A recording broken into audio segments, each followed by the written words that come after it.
तो बच्चों प्रश्नावली 8.1 का क्वेश्चन नंबर 6, यदि कोण ए और कोण बी न्यून कोण हो तो न्यून कोण क्या होते हैं बच्चों? जो 90 डिग्री से कम के कोण होते हैं वो न्यून कोण होते हैं।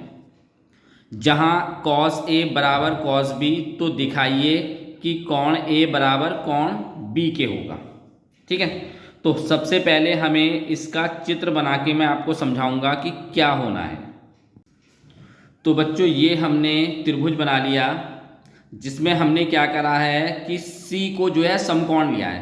क्यों? क्योंकि उसने कहा है कि कोण A और कोण B क्या होंगे? वो न्यून कोण होंगे, यानी वो कोण 90 डिग्री से कम के होंगे।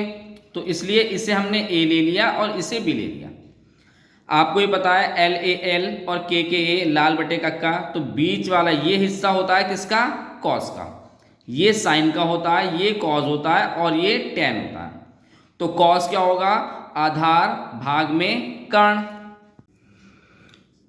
तो बच्चों उसने कॉस ए बराबर कॉस बी के बोल रखा है, तो कॉस ए और कॉस बी का मान बराबर रखना है और उससे हमें बताना है कि जो कोण ए होगा और जो कोण बी होगा वो क्या होंगे? बराबर मान होंगे। ठीक है, तो हमें सबसे पहले इनकी भुजाएं बराबर रखनी है और उसके बाद वो कोण भी बराबर अपने आप ही आ जाएंगे। ठीक है, तो कॉस ये होता है बच्चों आधार भाग में कर्ण। तो हमारे पास कॉस ए की बात करी है उसने, तो ए तो ये हो गया। तो ए के सामने की भुजा जो होती है, ए कोण के सामने की भुजा क्या होगी? लंब होगी। तो आधार क्या है हमारे पास? AC। तो कॉस ए आधार भाग में कर्ण हो गया, तो आधार क्या है आपके पास? AC। और कर्ण कितना है आपके पास? AB। ये आपकी हो गई पहली समीकरण। फिर हम क्या लेंगे? Cos B। अब B ये है तो लंब तो ये होगा, आधार कितना होगा उसका? BC। और कर्ण आपके पास AB है, इसे हम ले लेते हैं दूसरी समीकरण। अब उसने क्वेश्चन में क्या क्या रखा है बच्चों? कॉस A बराबर कॉस B के होगा। तो कॉस A का मान कितना आया?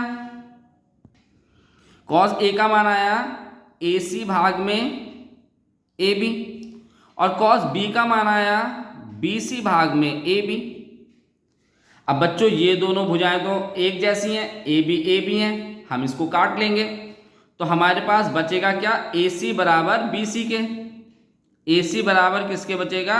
BC के। ठीक है, अब AC क्या है हमारे पास? ये किस कोण के पास जा रही है? कोण A के पास। और BC कौन सी है? ये, क्योंकि ये तो समकोण है, तो इससे तो मतलब ही नहीं है।